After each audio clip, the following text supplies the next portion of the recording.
എല്ലാവർക്കും grow അക്കാഡമിയുടെ official YouTube ചാനലിലേക്ക് സ്വാഗതം. ആദ്യമായാണ് നിങ്ങൾ നമ്മുടെ യൂട്യൂബ് ചാനൽ കാണുന്നതെങ്കിൽ സബ്സ്ക്രൈബ് ചെയ്യുക, ലൈക്ക് ചെയ്യുക, ഷെയർ ചെയ്യുക. ഇന്ന് ഇംഗ്ലീഷ് കേട്ടറ്റ് കാറ്റഗറി 1-2 ഫസ്റ്റ് ലാംഗ്വേജ് ആയിട്ട് ഇംഗ്ലീഷ് സെലക്ട് ചെയ്തിട്ടുള്ളവർക്ക് വേണ്ടിയിട്ടുള്ള പ്രധാനപ്പെട്ട ഒരു ഭാഗമാണ് കാണാനായിട്ട് ഉദ്ദേശിക്കുന്നത്. അതിൽ പ്രധാനപ്പെട്ട ഒരു ഭാഗമാണ് സെന്റൻസ് എന്ന് പറയുന്നത്. ഇംഗ്ലീഷിലെ സെന്റൻസ് എന്ന് പറയുന്നത് വളരെ ഇമ്പോർട്ടൻ്റ് ആയിട്ടുള്ളൊരു ഭാഗമാണ്, എന്നാൽ വളരെ സിമ്പിൾ ആയിട്ടുള്ള ഒരു ഭാഗം കൂടിയാണ്. ഈ ഭാഗത്ത് നമുക്ക് കേട്ടറ്റ് എന്ന പോലെയുള്ള എക്സാമിന് വേണ്ടി എന്ന് മാത്രമല്ല, മറിച്ച് PSC പോലെയുള്ള എല്ലാ എക്സാമുകൾക്കും ഇത് ബാധകമാണ്. കോമ്പറ്റേറ്റീവ് എക്സാംസ്, സ്കൂളിലെ ഗ്രാമർ പോലെയുള്ള എല്ലാ വിഭാഗങ്ങൾക്കും ഇത് പ്രധാനപ്പെട്ട ഒരു പോയിന്റ് തന്നെയാണ്. ഇവിടെ നമ്മൾ കേട്ടറ്റ് എന്നുള്ള വിഭാഗവുമായി ബന്ധപ്പെട്ടാണ് പ്രധാനമായിട്ടും ക്ലാസ്സുകൾ പ്രൊവൈഡ് ചെയ്യുന്നത്. അതിൽ സെന്റൻസ് എന്ന് പറയുന്നത് നമുക്കറിയാം, ഇംഗ്ലീഷിലെ ഒരു സെന്റൻസിന്റെ ബേസിക് ഓർഡർ എന്ന് പറയുന്നത് സബ്ജക്റ്റ്, വെർബ്, ഒബ്ജക്റ്റ് ആണ്. Subject plus verb plus object. ഇവിടെ നമുക്ക് സെന്റൻസിന് 4 തരത്തിലുള്ള സെന്റൻസുകൾ ഉണ്ടെന്ന ഇംഗ്ലീഷിൽ പറയുന്ന ടൈപ്സ് ഓഫ് സെന്റൻസ് എന്ന് പറയുന്നത്. 4 ടൈപ്പ് ഓഫ് സെന്റൻസുകളാണ് പ്രധാനമായിട്ടും ഉള്ളത്. അതിൽ ഒന്നാമത്തേതാണ് ഡിക്ലറേറ്റീവ്. അതിന് അസർട്ടീവ് എന്നും അറിയപ്പെടാറുണ്ട്. Interrogative, imperative, exclamatory. ഇങ്ങനെ 4 ടൈപ്പാണ് വരുന്നത്. Declarative, interrogative, imperative, exclamatory.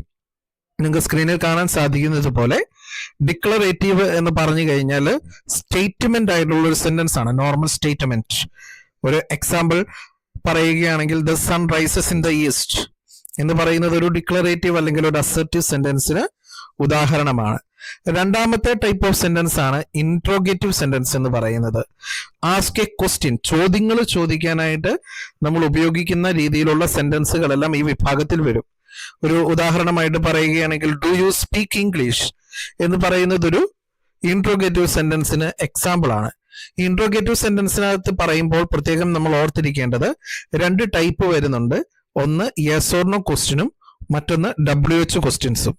Yes or no ക്വസ്റ്റ്യന്റെ നമ്മൾ സാധാരണ രീതിയിൽ പഠിക്കാറുള്ള ഓക്സിലറി വെർബുകൾ ഉപയോഗിച്ചുകൊണ്ട് ചോദിക്കുന്ന ചോദ്യങ്ങൾക്കാണ് യെസ് ഓർ നോ ക്വസ്റ്റ്യൻ എന്ന് പറയുന്നത്. അതിന്റെ ആൻസർ എപ്പോഴും യെസ് ഓർ നോ, ഇതിലേതെങ്കിലും ഒന്നായിരിക്കും.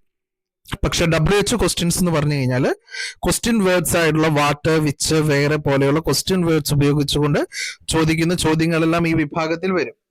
അപ്പൊ അതിന്റെ ഉത്തരം എന്ന് പറയുന്ന ഒരിക്കലും സെന്റൻസ് ആയിരിക്കും വരിക, ഒരിക്കലും അല്ലാതെ യെസ് അല്ലെങ്കിൽ നോ എന്നുള്ള ഒരു ഷോർട്ട് സെന്റൻസുകളിൽ അവസാനിക്കില്ല. പകരം മറിച്ച് ഒരു സെന്റൻസ് രീതിയിലായിരിക്കും അതിന്റെ ആൻസർ വരിക. അപ്പം ഇൻട്രോഗേറ്റീവ് സെന്റൻസ് എന്ന് പറഞ്ഞു കഴിഞ്ഞാൽ ക്വസ്റ്റ്യൻസ് ആണ്. അപ്പൊ ക്വസ്റ്റ്യൻ മാർക്ക് ഉണ്ടോ എന്ന് നോക്കി നമുക്ക് ആ സെന്റൻസിനെ ഫൈൻഡ് ഔട്ട് ചെയ്യാനായിട്ട് പറ്റുന്നതാണ്.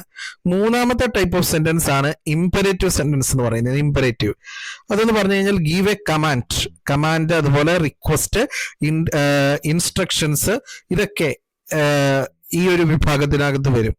ഇപ്പൊ ഒരു ഉദാഹരണം പറഞ്ഞാണെങ്കിൽ ഓപ്പൺ ദി വിൻഡോ എന്ന് പറയുന്നത് ഒരു നല്ല എക്സാമ്പിൾ ആണ് ഇംപരേറ്റീവ് സെന്റൻസിന്. മറ്റൊരെണ്ണമാണ് എക്സ്ക്ലമേറ്ററി സെന്റൻസ് എന്ന് പറയുന്നത്. എക്സ്ക്ലമേറ്ററി അത് express strong emotions or surprise എന്ന് പറയുന്നത്. അതായത് നമ്മളുടെ ഒരു വ്യക്തിയുടെ വികാരങ്ങളെല്ലാം വളരെ പെട്ടെന്ന് നമ്മൾ പ്രകടിപ്പിക്കുന്നത് ഇത്തരത്തിലുള്ള ഒരു സെന്റൻസുകളിലൂടെ ആയിരിക്കും. അപ്പൊ അതിൽ ഏറ്റവും സിമ്പിൾ ആയിട്ട് നമുക്ക് പറയാനായിട്ട് പറ്റുന്നത് എക്സ്ക്ലമേറ്ററി സൈന് ഇതിനകത്തുണ്ടാവും. എപ്പോഴും എക്സ്ക്ലമേറ്ററി സൈൻ ഒരു സെന്റൻസ് വന്നിട്ടുണ്ടെങ്കിൽ അത് ഇത്തരത്തിലുള്ള എക്സ്ക്ലമേറ്ററി സെന്റൻസുകൾക്ക് ഉദാഹരണമായിരിക്കും. അപ്പൊ അത്രയും ഇത്തരത്തിലുള്ള 4 ടൈപ്പ് ഓഫ് സെന്റൻസുകളാണ് ഇംഗ്ലീഷിനകത്ത് ഉള്ളത്. ഇതിൽ നിന്ന് നമുക്ക് സാധാരണ രീതിയിൽ കേട്ടറ്റിനും PSCക്കും ഒക്കെ സിമ്പിൾ ആയിട്ടുള്ള ക്വസ്റ്റ്യൻസ് ഒക്കെ നമുക്ക് പ്രതീക്ഷിക്കാവുന്നതാണ്. അപ്പം ഒരു സെന്റൻസ് തന്നിട്ട് അത് എന്ത് ടൈപ്പ് ഓഫ് സെന്റൻസ് ആണ് എന്നുള്ള രീതിയിലൊക്കെ ചോദ്യങ്ങൾ നമുക്ക് പ്രതീക്ഷിക്കാവുന്നതാണ്.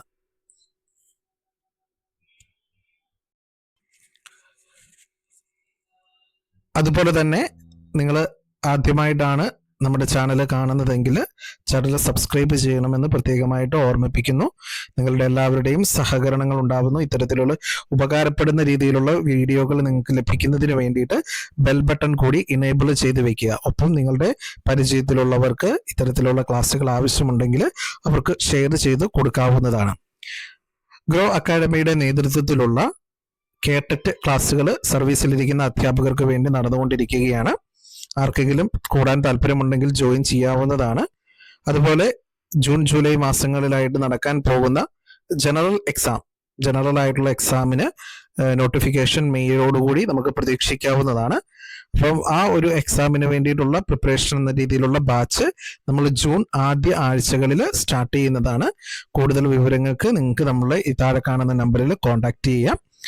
ഒപ്പം തന്നെ നിങ്ങളുടെ പരിചയത്തിലുള്ളവർക്കൊക്കെ ഇത്തരത്തിലുള്ള അവസരങ്ങൾ ഷെയർ ചെയ്യുക. ഇതിൽ കാണുന്ന വാട്സപ്പ് സ്കാനർ ഉപയോഗിച്ചുകൊണ്ട് സ്കാൻ ചെയ്യുകയാണെങ്കിൽ നമ്മുടെ ഫ്രീ ആയിട്ടുള്ള ചാനലിൽ കേട്ടറ്റ് സംബന്ധമായിട്ടുള്ള അപ്ഡേഷൻസ് ലഭിക്കുന്ന ചാനലിൽ നിങ്ങൾക്ക് ജോയിൻ ചെയ്യാവുന്നതാണ്. താങ്ക്